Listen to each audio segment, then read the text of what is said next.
Hallelujah. हमारे प्रभु यीशु मसीह के नाम में आपको शुभकामनाएं। चंगे हो ना? आप खुशहाली से रहने के लिए, आत्मिक रीति से आगे बढ़ने के लिए, हर विषय में भलाई होने के लिए आपके लिए प्रार्थना करते हुए परमेश्वर का संदेश इस रीति से कलवरी दर्शन इस कार्यक्रम द्वारा हर दिन आपके पास ला रहे हैं। तो आप विश्वास के साथ इस वचन को सुन रहे हो क्या? परमेश्वर का वचन सुनने से हमें बड़ा आधार मिलता है। हमारे अंतर मन में प्रभु का स्पर्श होता है, हमारी स्थिति को हम जान पाते हैं, तो छुटकारा पाने के लिए आधार पाते हुए आशीर्वादित होते हैं। इसीलिए बिना समय गवाते हुए इस कार्यक्रम को देखिए, परमेश्वर द्वारा आशीषों का अनुभव कीजिए।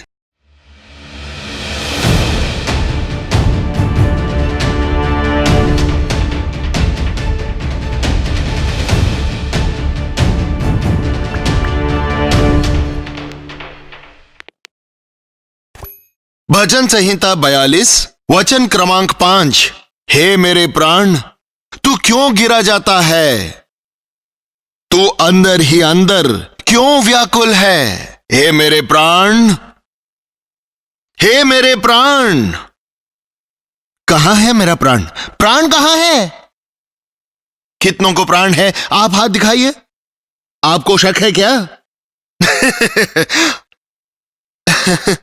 आप तो सबसे बात करते हो ना, सबसे बात करते हैं, सारे विषयों के बारे में बात करते हैं। कभी अपने प्राण से बात किए हैं क्या? बाइबल में पढ़कर देखिए, बहुत बार भक्तजन खुद के प्राण से बात करते थे। हे मेरे प्राण, भक्तिहीन भी बात करता है। हे मेरे प्राण, खा पी सुख से रहे। बहुत दिनों से तू जो खाना चाहता था वो तैयार किया गया है। परमेश्वर ने कहा, हे मूर्ख, आज की रात तेरे प्राण निकाल लिए तो तूने जो भी कमाया वो किसका होगा? बोलिए। जब देखिए अपने प्राणों का लाड प्यार करते हैं, उसी के बारे में सोचते हैं।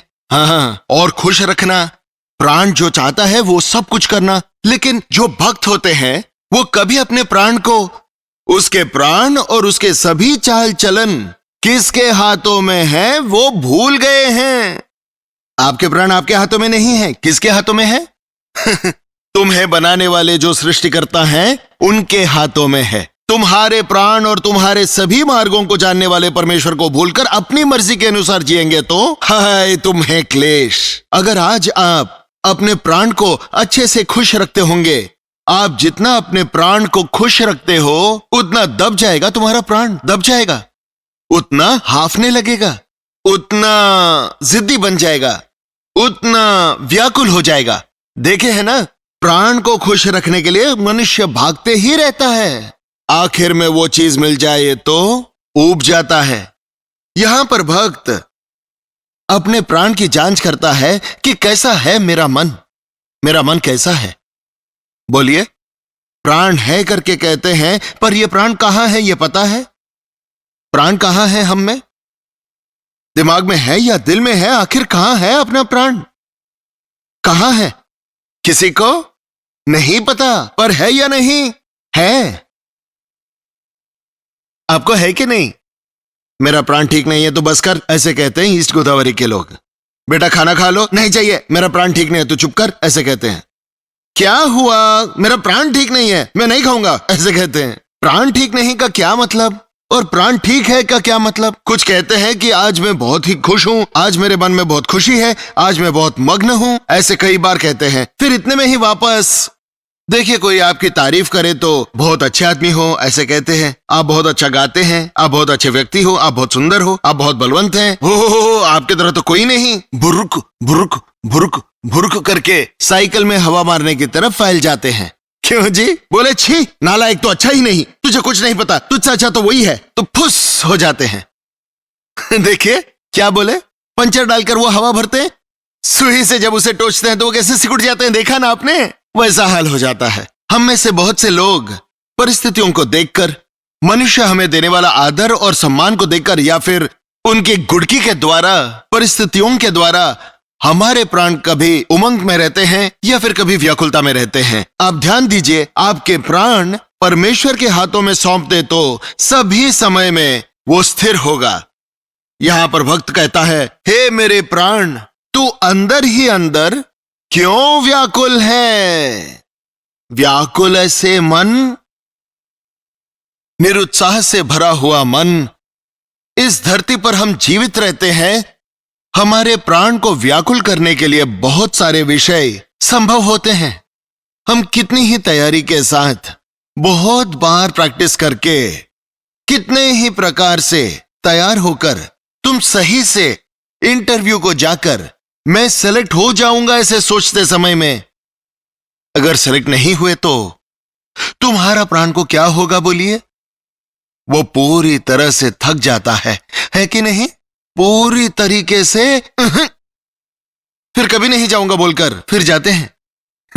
क्यों जी?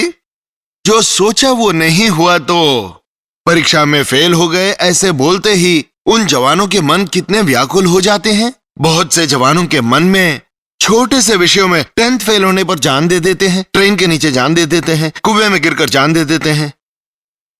ऐसी व्याकुलता के समय में हमारे सोच से बाहर की स्थिति का अगर सामना करना पड़े तो, जब सोचा भी नहीं और अगर परिवार का कोई अचानक से चल बसे तो जिंदगी पर बुरा असर पड़कर बहुत ही दुख होता है। उस दुख का सामना न करके खाना पीना छोड़कर रोते ही रहते हैं कुछ लोग।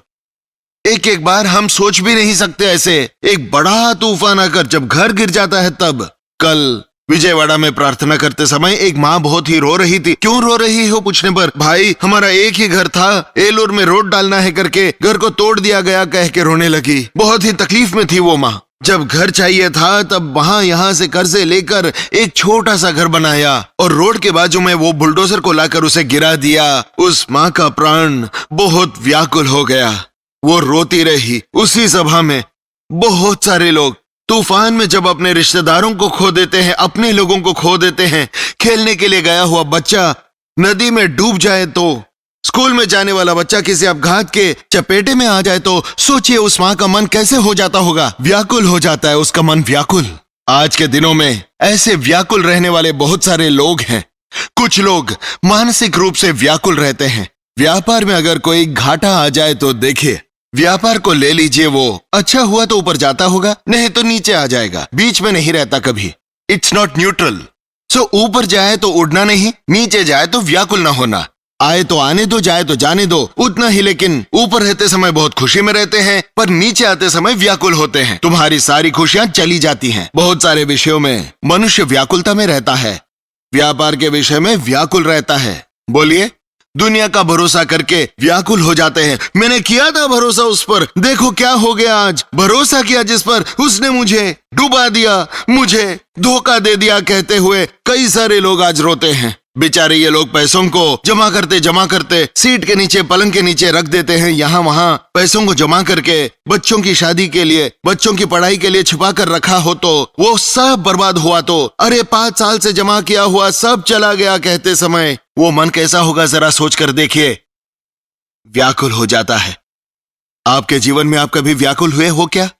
नहीं, हम कभी व्याकुल नहीं हुए। हम तो हमेशा खुशी से थे। हम हमेशा खुश थे, गारंटी।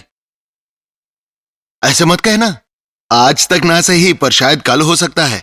आज तक व्याकुलता की परिस्थिति नहीं आई मतलब परमेश्वर का अनुग्रह है, कृपा है। क्या है वो? परमेश्वर की कृपा।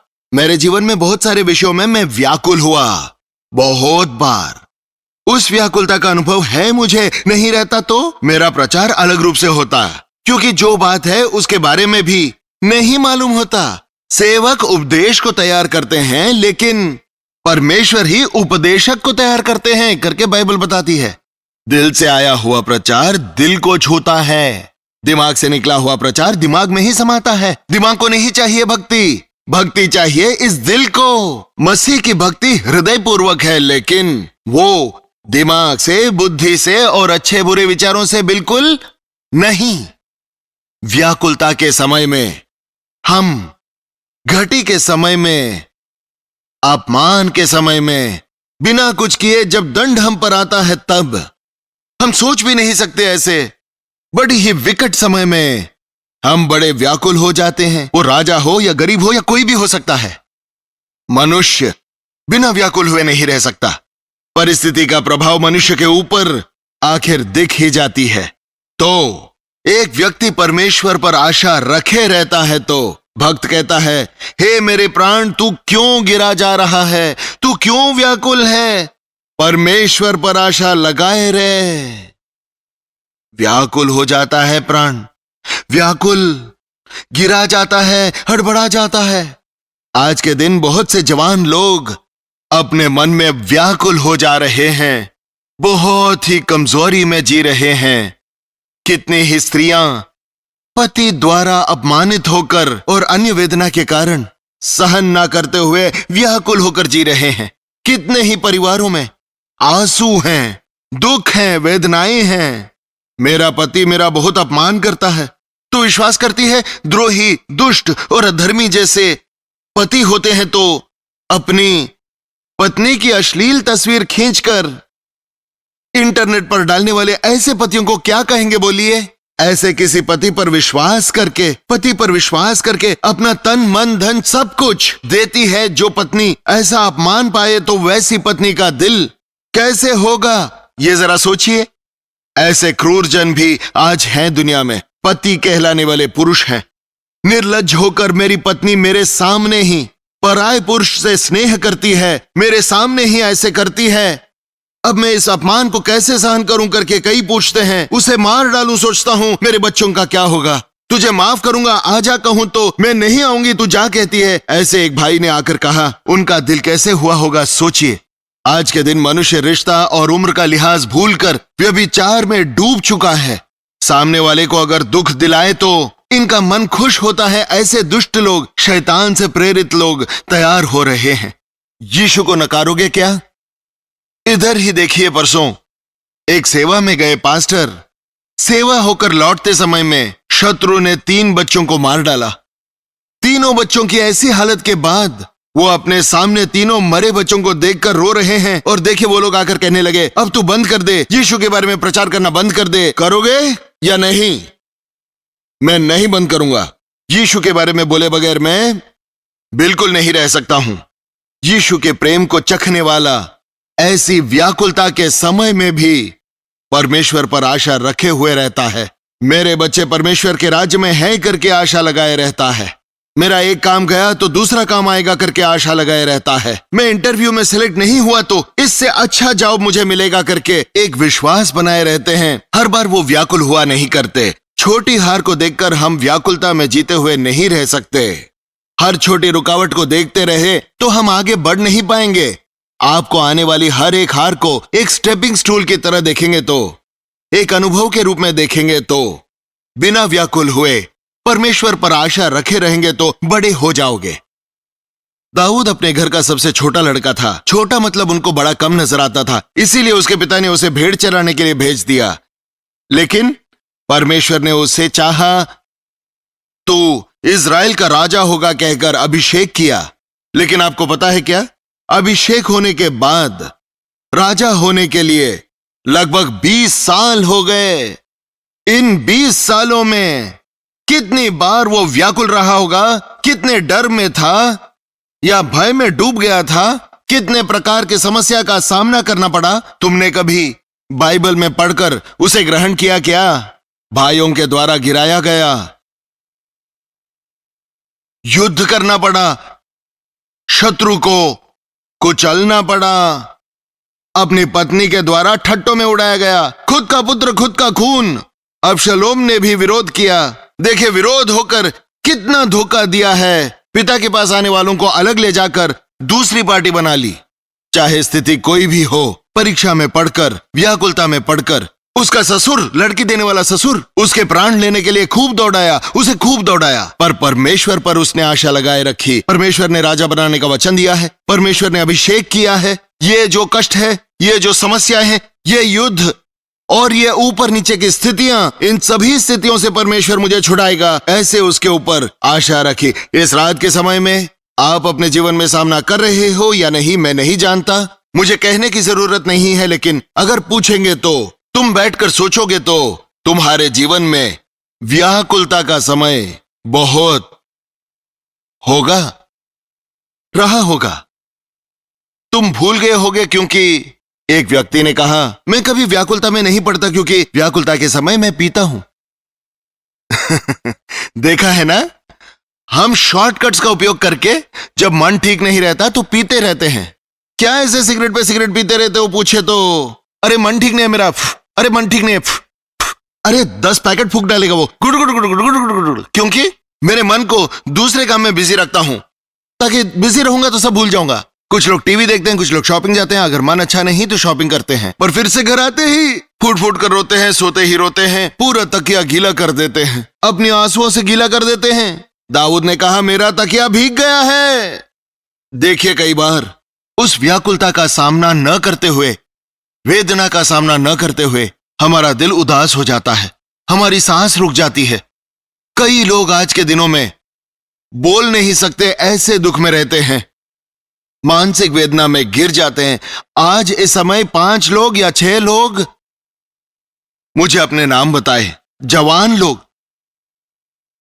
मानसिक रूप में ठीक नहीं हूं, डिप्रेशन में हूं, ऐसे एक लड़के ने कहा। मानसिक रूप से मैं ठीक नहीं हूं, मैं गोलियां खा रहा हूं, ऐसे दूसरे दोस्त ने कहा। दूसरे व्यक्ति ने कहा, मेरे मन में विरोध की ही भावनाएं आ रही हैं, मेरे विचारों में मौत की भावना आ रही है, ऐसे एक ने कहा। क्यों जी?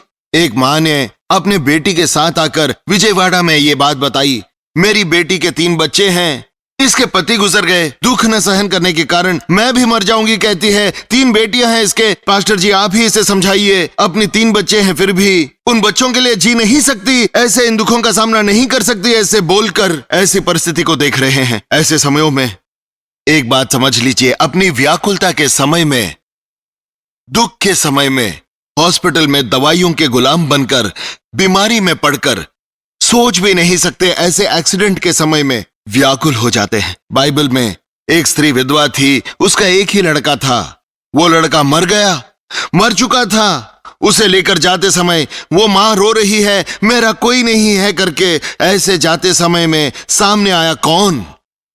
यीशु मसीह सामने आए।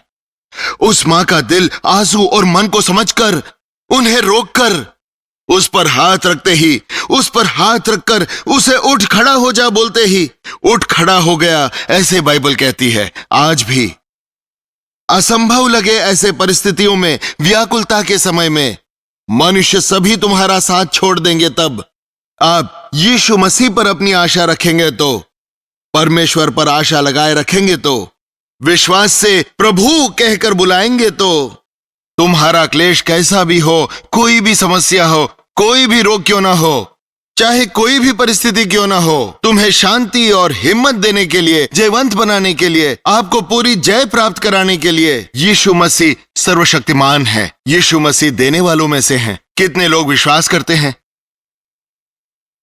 इस शाम के समय एक निर्णय लीजिए, आज ही नहीं, आज के बाद। कल के बारे में हमें नहीं पता, आज ऐसा हूं पर कल कैसे रहूंगा ये नहीं पता। क्या कहा? आप चाहे प्रधानमंत्री हो या मुख्यमंत्री हो, कोई धनवान हो या फिर कोई पहलवान हो सकते हो, चाहे कोई भी हो, सोच नहीं सकते ऐसे व्यक्ति से समस्याएं, व्याकुलता, बुरा समय हमें मिल सकते हैं। ऐसे समयों में, व्याकुलता के समय में हमें आधार देने के लिए हमारे प्रभु हर वक्त तैयार हैं। तुमने जिस पर भरोसा रखा, कभी उसने धोखा नहीं दिया क्या? ऐसे में तुम्हारा मन व्याकुल नहीं हुआ क्या? बहुत व्याकुल हुआ ना? ऐसे समयों में आपने उन्हें कोसा क्या? उन्हें डांटा क्या? क्या आपने आप को डांटा या फिर परमेश्वर? इस स्थिति में हमें शांति दे प्रभु, इस समय में भी मैंने आप पर आशा रखी है, मेरे शत्रुओं को मित्र बनाओ पिता, मेरे नाश को लाभदायक बनाओ पिता, मेरे दुखों को आनंद में बदल दो पिता। ऐसे जब आप प्रार्थना करोगे तो एक अद्भुत कार्य को देख पाएंगे। इंसान पर भरोसा मत रखिए। रिश्तेदार या फिर बाहर के लोग हो सकते हैं, अच्छे लोग हो सकते हैं, अच्छे लोग कहते हैं, लेकिन बाद में वही लोग बताते हैं कि वो कितने अच्छे लोग थे। अच्छे हैं करके भरोसा किया, मुझे बर्बाद कर दिया, ऐसे बहुत सारे लोग कहते हैं। क्या कहते हैं भक्त? घोर अंधकार की तराई में चला तो भी डरने की जरूरत नहीं है, साथ रहने वाले मनुष्य ने साथ छोड़ दिया तो भी मुझे डरने की जरूरत नहीं है। एक माँ चल बसी तो बच्चे कितना रोते हैं, एक पत्नी चल बसी तो पति कितना रोता है, एक पति चल बसा तो पत्नी कितना रोती है, देखते हैं ना। बोल नहीं सकते इतनी वेदना के साथ कई लोग व्याकुल होते हुए देखते हैं, पागल बन जाते हुए देखते हैं। सिर्फ एक बात पर ध्यान दीजिए, तुम्हारे लोग अपने ही लोग साथ छोड़ देंगे तो भी सदा रहने वाले परमेश्वर तुम्हारे साथ हैं। घोर अंधकार से भरी तराई में चला तो भी कोई विपत्ति ना आए, ऐसे प्रभु तुम्हें बचाएंगे। सुखदाई जल के झरने के पास तुम्हें रखेगा, उसके सोटे और उसकी लाठी तुझे संभाल कर तुझे आधार देती है। मेरे जीवन भर भलाई के साथ साथ मेरा कटोरा भरकर उमड़ रहा है करके कहता है। यीशु मसीह पर विश्वास कराने वाली ये बातें, महान आधार को यदि ध्यान करेंगे तो व्याकुल रहने की जरूरत नहीं। छोटे छोटे विषयों में हारने के बाद, छोटे बड़े नष्ट से गुजरने के बाद, छोटे छोटे विचार के पूरा ना होने से आखिरी समय में हाथ ऊपर उठा लिए तो, आखिरी समय में मनुष्य साथ छोड़कर हाथ छुड़ा ले तो, और हम सोचे उन विषयों में आशा लगाए रखी और चाहत से ली हुई चीज हाथ से निकल जाए तो एक प्रकार की व्याकुलता होती है। एक बात जान लीजिए, कभी यदि आपका मन अच्छा नहीं हो तो, चिड़चिड़ापन, डर या किसी का भय हो तो, ऐसा कोई डर आपको पकड़े रहे तो, आपको पीड़ित करते समय एक चिंता आप में है तो क्या है, मैं ऐसा क्यों हूं, ऐसे रुक कर विचार करके प्राण क्यों अंदर ही अंदर व्याकुल है, क्यों मन खराब है, ओहो उसने ऐसे कह दिया इसीलिए, ओहो ऐसे हुआ इसीलिए, हाँ ऐसे इसीलिए क्या, ऐसे आप उसको अगर परखेंगे तो ऐसा एक तुमको जो दुख हुआ है, तुमने लगाया हुआ अनुमान, तुम्हारे अंदर का डर, तुम्हें होने वाली व्याकुलता के लिए घुटनों पर आकर यीशु मसीह मेरी स्थिति ऐसी है करके बोलेंगे तो, प्रार्थना किए तो उस स्थिति से परमेश्वर तुम्हें छुटकारा देगा, तुम्हारे प्राण को शांतिदायक बनाएगा, सुखदायक बनाएगा। इस दुनिया में जब तक मैं रहूंगा मैं अपसेट नहीं होऊंगा, मैं डिप्रेस नहीं होऊंगा, मैं वीर हूं, मैं शूर हूं, ऐसे कहने की संभावना ही नहीं। यीशु मसीह को ना जानने वाले, उनकी व्याकुलता को ना जानते हुए, अब मैंने जैसे कहा शराब पीकर या धूम्रपान करके, देखिए अलग अलग कार्य के करते हुए इसको छिपाते हैं, लेकिन व्याकुलता को खत्म करने आया हुआ यीशु मसीह, दबे हुए लोगों को छुड़ाने आए हुए यीशु मसीह, आपका कोई भी दुख हो, कोई भी व्याकुलता या चाहे कोई भी समस्या हो सकती है, ज्यादा सोच सोचकर थक जाने वाली ऐसी स्थिति हो सकती है, उसे दूर करने वाला यीशु मसीह है। संतान नहीं है करके कई लोग व्याकुलता में हैं, बच्चे की शादी नहीं हुई करके व्याकुलता में कई लोग हैं, ज्यादा कर्ज बढ़ गए हैं, उसे कैसे भरूंगा ये सोच सोचकर व्याकुलता में डूब रहे कई लोग हैं। अलग अलग प्रकार की समस्याओं में जब मैं कई लोगों से बात करता हूं तब मुझे कोई दुख नहीं, ऐसे कहने वाला कोई नहीं होता। वो लोग क्यों आएंगे मेरे पास? मेरे पास भी नहीं आते, यीशु के पास भी नहीं जाते। क्यों जी? कोई दुख नहीं ऐसों को, धनवानों को, जिसे कोई तकलीफ नहीं ऐसों को। जब तक संकट नहीं आते तब तक वो नहीं आते हैं। उड़ाऊ पुत्र की तरह भूसा खाने का समय आया तभी ही लौटा, अच्छे समय में पिता के पास आया क्या? छोड़ के गया ना। आज के दिनों में बहुत से लोग अलग अलग प्रकार की समस्याओं में हैं। समाधान बाइबल में है, समाधान यीशु मसीह के नाम में है। तुम्हें चाहे जब भी कोई भी दुख आने दो, कोई भी समस्या हो, चाहे कोई भी व्याकुलता हो, बाइबल पढ़िए, प्रभु पर आशा रखिए। तुम्हारे अंधकार को उजाले में बदलने वाला, तुम्हारे दुख को आनंद में बदलने वाला, हर एक दुख को आनंद में बदलने वाला, तुम्हारी समस्या का समाधान दिलाने वाला हमारा प्रभु यीशु मसीह है। कारण वो हमारे लिए हर एक विषय में परीक्षा में पड़े पर बिल्कुल पाप रहित थे, जयवंत बने रहे, मृत्यु के डंक को तोड़ने वाले बने। वो प्रभु तुम्हारे प्रभु बनेंगे उस दिन। आपके व्याकुलता के समय में, चिंता और दुख में डूबे रहते समय में प्रभु ऐसे पुकारोगे तो उनके दया भरे हाथ तुम्हें आधार देगा। प्रार्थना करेंगे, कृपया करके सभी अपने हाथों को उठाकर, यीशु मसीह दया कर, पिता मुझे आधार दे, मुझे अपने मन से बात करके अपने मन को समाधान में रखने का सामर्थ्य दीजिए।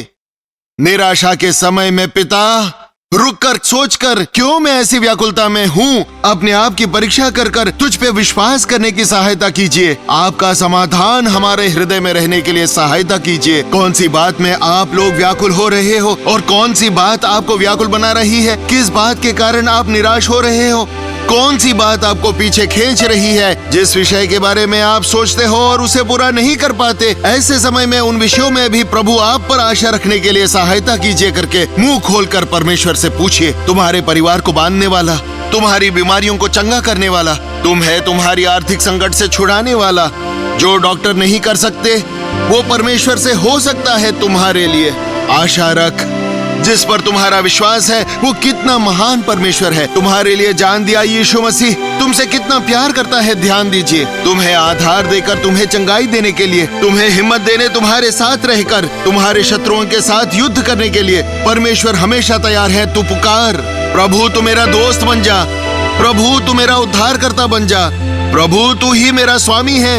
ऐसे पुकारोगे तो अपनी व्याकुलताओं में से तुम छुटकारा पाओगे। प्रार्थना। पवित्र और प्रेमी परमेश्वर, एक बार हमें देखिए पिता। कितने ही बार हमें पता ही नहीं चलता कि हम क्यों व्याकुल हैं, निराशा में पड़ जाते हैं, डर में जीवन बिताते हैं पिता, और मन व्याकुल हो रहा है, जीवन में कड़वाहट आ रही है। ऐसे समयों में आप पर विश्वास रखने के लिए सहायता करें। मेरे यीशु मेरे साथ है करके हिम्मत दीजिए। हड़बड़ी में आत्महत्या करने के विचारों को निकाल दीजिए। चंगा ना होने वाले बीमारियों को यीशु के नाम में चंगाई दे रहे हैं पिता। कर्जा ब्याज में रहने वाले लोगों को नासरी यीशु मसीह के नाम से छुड़ाते हैं पिता। परिवार की समस्याओं में, चिंताओं में, पति पत्नी के बीच में जब शांति समाधान नहीं होता है, आज छुटकारा देते हैं पिता। आपके प्यार से उन्हें जकड़ लीजिए पिता। जिसको संतान नहीं है, इस रात के समय में दर्शन दीजिए। गर्भ का फल यहोवा देने वाला भाग है, लड़के परमेश्वर द्वारा दिए गए भाग हैं। इन वचनों पर विश्वास करके बंद हुए गर्भ को नासरी यीशु मसीह के नाम में खोलते हैं पिता। विवाह के बाद में भी कितने परिवारों में शांति समाधान नहीं है, उन परिवारों में से शैतान को यीशु के नाम से दूर भगाते हैं पिता। आप परिवार को खड़ा करने वाले हो, इसे साबित कीजिए। और अभिलाषाओं के गुलाम बनकर, पाप द्वारा आए हुए बीमारी द्वारा व्याकुलता में पड़कर आगे ना बढ़ते हुए, व्याकुलता में रहने वालों को प्रभु यीशु मसीह के नाम में आज के दिन छुटकारा दे रहे हैं पिता। आप पर आशा लगाए रखकर बेकार समझे गए लोगों को लायक बनाकर हमारे जवानों को दर्शन दीजिए पिता। कमजोर लोगों को अपनी बुढ़ापे में बीमारियों में पड़कर, मेरे बच्चे मुझे देख नहीं रहे, मेरे माता पिता ने भी छोड़ दिया, ऐसी वेदना में रहने वाले वृद्ध लोगों को देखिए पिता। बुढ़ापे में खिलोगे इस वचन के अनुसार, वृद्धावस्था में तुम्हें उठाए रहने वाला मैं ही हूं, इस वचन का आधार दीजिए पिता। यीशु मसीह के नाम में मांगते हैं पिता। हमारे परमेश्वर पिता का प्रेम, पुत्र यीशु मसीह का अनुग्रह, आधारकर्ता पवित्र आत्मा की सहभागिता आए हुए सभी लोगों के साथ अभी और सदा काल तक पूरी तरह बनी रहे। आमीन, आमीन, आमीन। कलवरी दर्शन। ऐसे कार्यक्रम को तैयार करके आप तक लाने में हमें काफी दाम चुकाने होते हैं, इस बात को आप जानते हैं। 5 अलग अलग चैनलों में, अलग अलग भाषाओं में, अलग अलग समय में हर दिन कलवरी दर्शन का कार्यक्रम प्रसारित होता है। विश्वास के साथ आगे बढ़ रही सेवकाई में आप भी जुड़ना चाहते हो तो, हमारे कार्य द्वारा आपको लाभ पहुंचता हो तो आपके दान ऑनलाइन DDMO के द्वारा भेज सकते हो। आप जो दान देते हो उसे विश्वास के साथ सेवकाई में इस्तेमाल करते हैं। हम आपके लिए निरंतर प्रार्थना करते हैं। कलवरी दर्शन। आपने सुना संदेश अगर आशीषित रहा है तो, अगर आप चाहते हैं कि हम भी आपके लिए प्रार्थना करें तो अभी नीचे दिए गए फोन नंबर पर कॉल करके अपनी प्रार्थना विनती को बताइए। आपके लिए प्रभु की उपस्थिति में प्रार्थना करने के लिए हम तैयार हैं। प्रभु महान है और हमारी प्रार्थना सुनते हैं। आप भी विश्वास के साथ प्रार्थना करें, प्रभु अद्भुत कामों को आपके जीवन में करेंगे। प्रभु की इच्छा से फिर मिलेंगे, तब तक प्रभु की महान कृपा आप पर बनी रहे।